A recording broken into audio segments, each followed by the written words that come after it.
Today's जी के programme में आपका स्वागत है।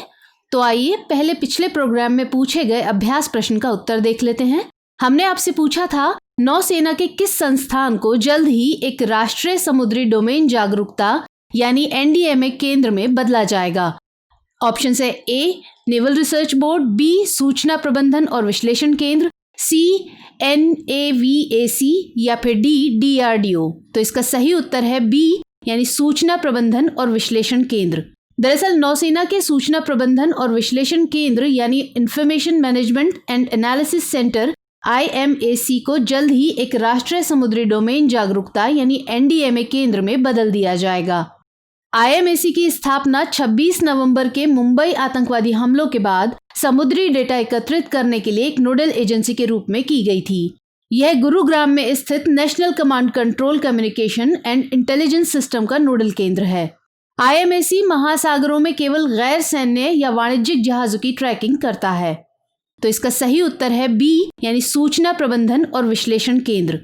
अब शुरुआत करते हैं आज के प्रश्न की। आज का पहला प्रश्न है, रेल मंत्री पीयूष गोयल ने हाल ही में नए विद्युतीकृत दीघवारा बांदीकुई खंड पर पहली ट्रेन का शुभारंभ किया है। यह खंड किस रूट से संबंधित है? ऑप्शन है ए दिल्ली अजमेर, बी दिल्ली हिमाचल, सी अजमेर मुंबई या फिर डी मुंबई कोलकाता। तो इसका सही उत्तर है ए दिल्ली अजमेर। रेल मंत्री पीयूष गोयल ने हाल ही में उत्तर पश्चिम रेलवे के नए विद्युतीकृत दीघवारा बांदीकुई खंड पर पहली ट्रेन का शुभारंभ किया। यह खंड जयपुर से होते हुए दिल्ली अजमेर रूट से संबंधित है। रेल मंत्री ने बताया कि पिछले 5 सालों में इस क्षेत्र में लगभग 1433 किलोमीटर एरिया का विद्युतीकरण किया जा चुका है। तो इसका सही उत्तर है ए दिल्ली अजमेर।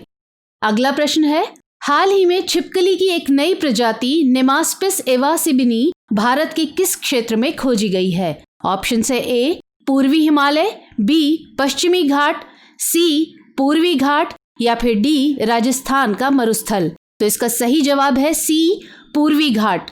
छिपकली की एक नई प्रजाति नेमास्पिस एवासिबिनी भारत के पूर्वी घाट में खोजी गई है।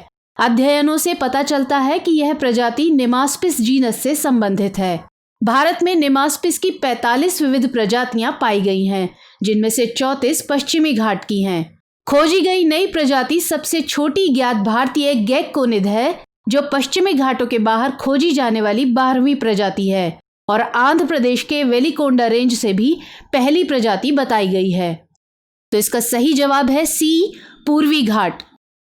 अगला प्रश्न है, निम्नलिखित में से किस देश ने घरेलू स्तर पर विकसित अपने पहले परमाणु रिएक्टर हुआलोंग 1 का संचालन शुरू किया है? ऑप्शन है ए जापान, बी उत्तर कोरिया, सी चीन या फिर डी म्यांमार। इसका सही उत्तर है सी चीन। चीन ने घरेलू स्तर पर विकसित अपने पहले परमाणु रिएक्टर हुआलोंग 1 का संचालन शुरू किया है। चीन के राष्ट्रीय परमाणु निगम यानी CNNC के अनुसार यह रिएक्टर हर साल 10 बिलियन किलोवाट घंटे बिजली पैदा कर सकता है। इस रिएक्टर के संचालन से कार्बन उत्सर्जन में 8.16 मिलियन टन कटौती की संभावना जताई गई है। बिजली उत्पादन जैसे महत्वपूर्ण उच्च तकनीकी क्षेत्रों में पश्चिमी सहयोगियों पर निर्भरता कम करना चीन के मेड इन चाइना 2025 योजना का एक महत्वपूर्ण लक्ष्य है। इसका सही उत्तर है सी चीन। चौथा प्रश्न है, जन्म साखी का संबंध निम्नलिखित में से किसके जीवन से है? ऑप्शन है ए कबीरदास, बी रहीमदास, सी गोरखनाथ या फिर डी गुरु नानक। तो इसका सही उत्तर है डी गुरु नानक। जन्म साखी का संबंध सिखों के पहले गुरु नानक देव जी के जीवन से है। गौरतलब है कि आज यानी 30 नवंबर को प्रकाश पर्व के रूप में गुरु नानक की जयंती मनाई जा रही है। सिख समुदाय के लोग दीपावली के बाद आने वाली कार्तिक पूर्णिमा के दिन गुरु नानक जयंती मनाते हैं। इस दिन सिख समुदाय के लोग कई तरह के धार्मिक अनुष्ठान और लंगरों का आयोजन करते हैं और नानक जी के उपदेशों यानी गुरुवाणी का पाठ करते हैं। तो इसका सही उत्तर है डी गुरु नानक। पांचवा प्रश्न है, निम्नलिखित में से कौन सा देश इस्लामिक सहयोग संगठन यानी OIC का सदस्य देश नहीं है? ऑप्शन है A Afghanistan, B Bangladesh, C Indonesia या फिर डी थाईलैंड। तो इसका सही उत्तर है डी थाईलैंड। इस्लामिक सहयोग संगठन यानी OIC की वेबसाइट के मुताबिक इसके 53 देश हैं, जिसमें दिए गए विकल्पों में से अफगानिस्तान, बांग्लादेश और इंडोनेशिया शामिल हैं। थाईलैंड OIC के ऑब्जर्वर स्टेट्स में शामिल है। इस्लामिक सहयोग संगठन इसलिए चर्चा में है क्योंकि भारत ने हाल ही में इस संगठन के द्वारा भारत की कश्मीर नीति की आलोचना को खारिज कर दिया है। गौरतलब है कि OIC की महासचिव की रिपोर्ट पर विदेश मंत्रियों की परिषद के 47वें सत्र में जम्मू और कश्मीर की स्थिति को प्रस्तुत किया गया था। तो इसका सही उत्तर है D, थाईलैंड। अगला प्रश्न है, किस शहर के समुद्री तट पर हाल ही में ब्लू टाइड की घटना देखी गई है? A, Kolkata, B, Mumbai, C, Kerala या फिर D, तमिलनाडु। तो इसका सही उत्तर है B, मुंबई। दरअसल बीते कुछ दिनों से मुंबई के समुद्री तटों में ब्लू टाइड यानी लहरों के साथ नीले रंग के प्रकाश की घटना देखी जा रही है। विशेषज्ञों के मुताबिक समुद्री जल में यह नीली चमक फाइटोप्लैंक्टन की मौजूदगी के कारण होती है। फाइटोप्लैंक्टन में यह चमक केमिकल रिएक्शन की वजह से दिखाई देती है।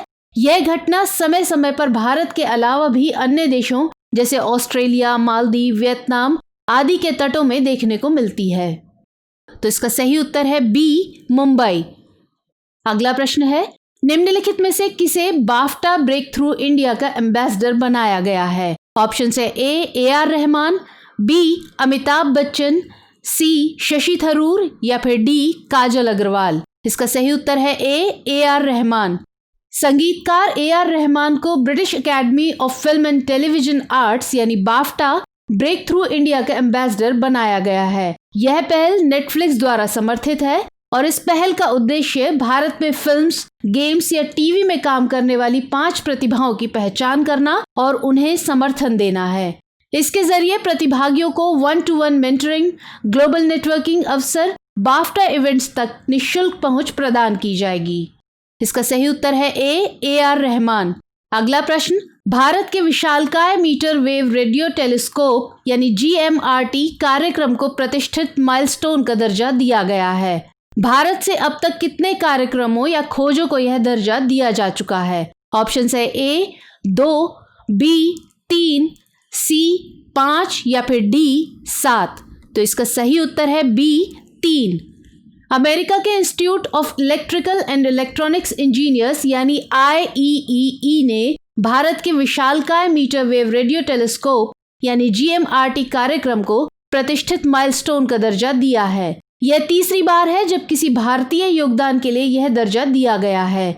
इससे पहले माइलस्टोन का दर्जा सर जगदीश चंद्र बोस द्वारा 1895 में किए गए कार्यों के लिए और नोबेल पुरस्कार विजेता सर CV रमन द्वारा प्रकाश के प्रकीर्णन की खोज के लिए दिया गया था।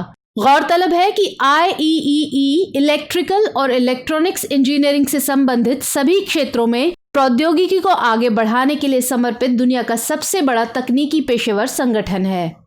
तो इसका सही उत्तर है B, 3। अब बारी है आज के 9वें प्रश्न की। हायाबुसा 2 स्पेसक्राफ्ट का संबंध किस देश से है? A, चीन, B, दक्षिण कोरिया, C, फिलीपींस या फिर D, जापान। तो इसका सही उत्तर है D, जापान। दरअसल हायाबुसा 2 एक जापानी स्पेसक्राफ्ट है और यह स्पेसक्राफ्ट एक सुदूर एस्टेरॉयड से मिट्टी के नमूने और डेटा के साथ 1 साल की लंबी यात्रा के बाद पृथ्वी पर वापस आ रहा है। हायाबुसा 2 अंतरिक्ष यान एस्टेरॉयड रियुगु पर छोड़ा गया था, जो पृथ्वी से लगभग 300 मिलियन किलोमीटर दूर है। 6 दिसंबर तक इसके पृथ्वी पर पहुंचने की उम्मीद है, जहां दक्षिणी ऑस्ट्रेलिया के पास यह बहुमूल्य नमूनों वाले कैप्सूल को उतारेगा। तो इसका सही उत्तर है D, जापान। अब बारी है आज के 10वें और अंतिम प्रश्न की। भारतीय प्रतिस्पर्धा आयोग यानी CCI की स्थापना कब की गई थी? ऑप्शन है A, 2001, B, 2003, C, 2006 या फिर D, 2008। तो इसका सही उत्तर है B, 2003। केंद्र सरकार संसद के शीतकालीन सत्र के दौरान प्रतिस्पर्धा संशोधन विधेयक पेश करने जा रही है। इस विधेयक के जरिए प्रतिस्पर्धा आयोग में कई संगठनात्मक परिवर्तन किए जाएंगे। गौरतलब है कि भारतीय प्रतिस्पर्धा आयोग यानी CCI की स्थापना 14 अक्टूबर 2003 को की गई थी। यह एक सांविधिक निकाय है और वर्तमान में CCI में एक अध्यक्ष और 6 सदस्य होते हैं जिन्हें केंद्र सरकार द्वारा नियुक्त किया जाता है। तो इसका सही उत्तर है बी 2003। अब बारी है आज के अभ्यास प्रश्न की। किस राज्य के वन विभाग ने सरीसृपों के लिए अपनी तरह का पहला इको ब्रिज तैयार किया है? ऑप्शन है ए उत्तराखंड, बी हिमाचल प्रदेश, सी असम या फिर डी पंजाब। तो इस प्रश्न का उत्तर हमें कमेंट सेक्शन में जरूर दीजिएगा। मुलाकात होगी अगले प्रोग्राम में, तब तक के लिए धन्यवाद।